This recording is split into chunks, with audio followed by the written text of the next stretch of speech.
Okay, so we've done a lot of the basics right now. We're going to move on a little bit and talk about operators, how to do operations with specifically with numbers. We're going to talk about the arithmetic operators such as plus, minus, multiply, divide, remainder, and so forth here. Again, push everything down so we have a clean slate per se. Okay, I'm going to say int number 34, say int number 2, as such. So we have two numbers, variables of type integer, one 34, the other one is 2. So what do we do to add those two numbers? Well, to add those two numbers, we can go ahead and say print, and I can say number, right, plus number 2. That's it. Save this and run. And look at it. It says 36 because 34 plus 2 is indeed 36. Now, if I wanted to add this 2 and put in a variable, I could have done the same. Obviously, I could say var result is equal to number 2 plus number 1, or number in this case. And then I just go ahead and pass result to print. Okay, and run this, we're going to have the same result. Okay, this is another way here.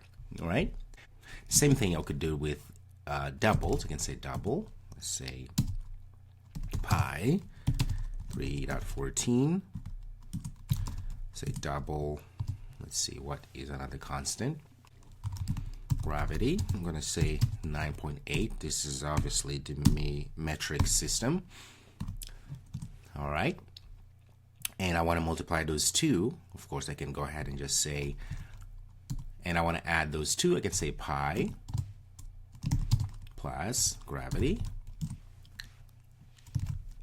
Give it a run. You should see we have 12.94. Okay, and then 0.000.1. So there we go. We can actually add numbers by using the plus sign. Very easy. Nothing new, nothing from the other world. How about subtracting? What do you think we could do? Very nice. You can just go ahead and say minus, and in this case just say result. If you run this, we should have minus 32. Why? Because number 2 is 2, right? So 2 minus 34, it is indeed minus 32. We can do here pi and say gravity minus pi, and that's going to be 6.66, right? Because 9.8 minus 314, it is indeed 6.66. Okay, those are very simple ones that we can use, obviously. So we know how to do minus and plus. That's very simple. So for multiplication, we use the asterisk. Okay, so if you want to multiply those two numbers, just put the asterisk in between there. And I can say result. Give a quick run, it's 68. So number 2 times number is indeed 68. 34 times 2 is 68. So these are all arithmetic operators. Okay, so we have multiply, plus, addition, and subtraction. How about dividing two numbers? So let's go ahead and let's say we want to divide 34 by 2. In this case, it's actually going to be 2 divided by 34. Let's see what that's going to do. Save this and give. It's going to give us 0.058, blah, blah, blah, blah. So what's happening here now, we are getting an actual decimal number. This is a huge difference here. So if you're coming from Java, notice this would have been very problematic because it would probably show up as just 0, right? But Dart is very smart. The Dart language is very smart in the sense that he knows exactly that because these two are integers, and 2 divided by 34, so a small number divided by a big number, the result is going to yield to a double. So this is one of the things that we don't have to worry about in Dart. So if you're coming from Java specifically. Okay, that's pretty cool. So we don't have to do any translation or any parsing or any casting or any of that. It just knows exactly what to display as a result. Okay, so if we have whole numbers, so 4 and say 2, you're going to see it's 2.0. Okay, 4 divided by 2 is indeed 2. Let's talk about the remainder. In this case is the percentage sign here. So what a remainder is, if you're not familiar with, so a remainder, I like to think of it as what remains from a division operation.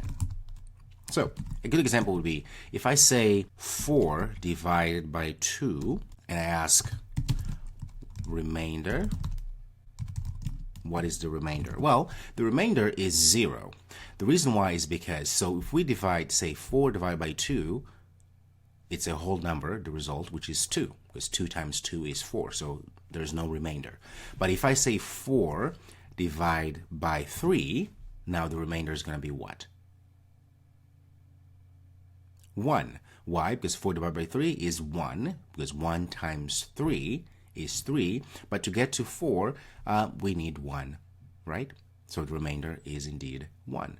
So that's the idea here. Now, this concept here, it really is helpful when we start getting to advanced calculation of certain things. Let's say we're building an application where we're receiving a stream of numbers. Okay, 1, 10, 15, 40, 60, 1,000, 1 million, just different random numbers, right? And we're going to say, okay, we're going to loop through all this stream of numbers that we're getting. And so as we loop through these numbers, each time we get a multiple of 2 or multiple of 3, we want to do something, right? So that's where a remainder really comes to place.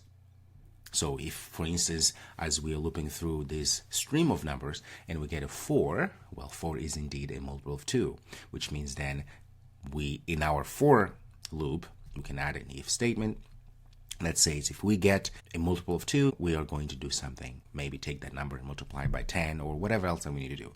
There's a lot of ways we can use the remainder operator.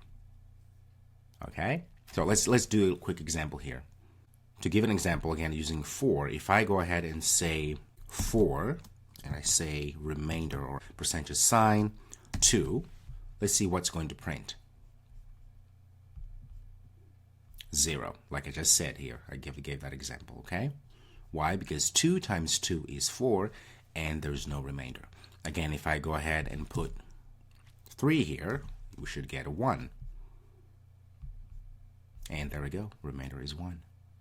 Why? Again, 4 divided by 3 is 1, but 1 times 3 is not 4, which means we have to add another 1. There's a remainder of 1 for us to yield back to 4. Subtraction, addition, multiplication, division, and remainder.